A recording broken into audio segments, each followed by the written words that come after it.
So once again, I'm coming to you from Studio 708, my room number here in the hotel in Zagreb. I want to talk about how Connie and I were stuck in London. This would have been in November, early November of 1971, and we left Israel early. Connie had fallen ill with an amoeba dysentery and getting her strength back, and we just, in the context of that and praying, we just felt we need to go back earlier. And so we did. We at least were able to get an earlier flight, excuse me, to London, but we couldn't get all the way back to Los Angeles because our charter flight they wouldn't change it back any further than they did toward the end of November. So we had a month where we were stuck in London. There was a little B&B, a bed and breakfast that we'd stayed at for a couple of nights on our way into Israel in June, and we decided to go back there. And so there we were. We were running out of money. Connie's grandmother uh, sent us a money order. Problem was it was a U.S. money order, and I don't remember now how we solved that. Sent it back. She sent it anyway. We finally got the money, but in the meantime, we were running out of money, and the people at the bread and breakfast we'd become friends with, if you will, and talked to them quite a bit. And they said, "Look, we'll even give you some money back so you can make it until your money arrives from the States." I thought that was really nice. And so I don't, and again, I don't remember if we did that or not, but in any event, we had this month where we were able to, even though it was kind of rainy, we were able to get around London. We went to the museums and more museums than I necessarily wanted to go to, but nevertheless we did, and they were good. They really were good. It was really a lot of fun.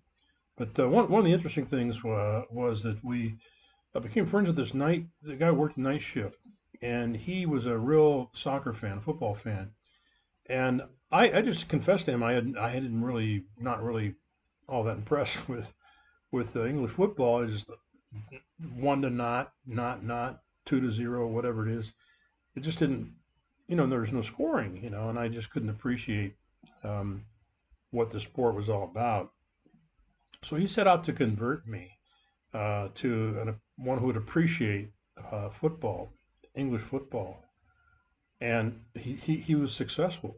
By the time we left, I really was enjoying and could see the strategy and know where the different players were, and could see beautiful things happening in terms of wow, that was a fantastic move that he made and so forth.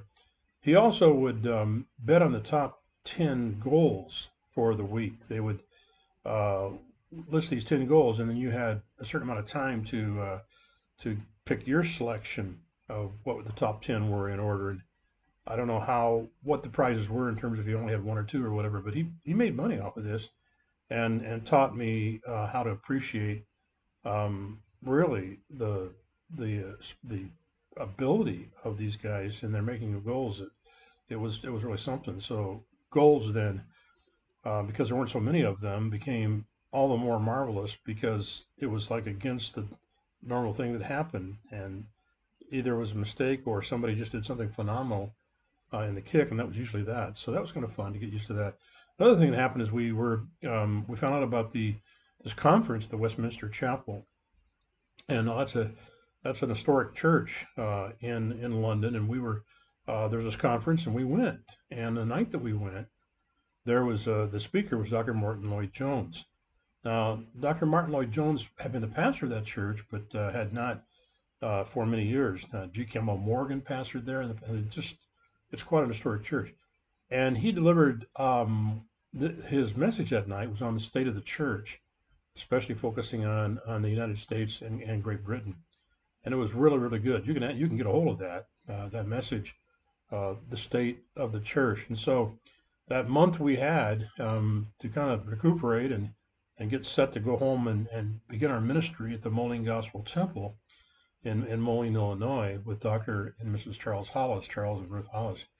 We had this month there, kind of rainy month, but did a lot and um, learned to appreciate English football, saw a lot of museums, and had the privilege of hearing one of the great preachers of this last century in Dr. Martin Lloyd Jones. So that's it for now. There's more though.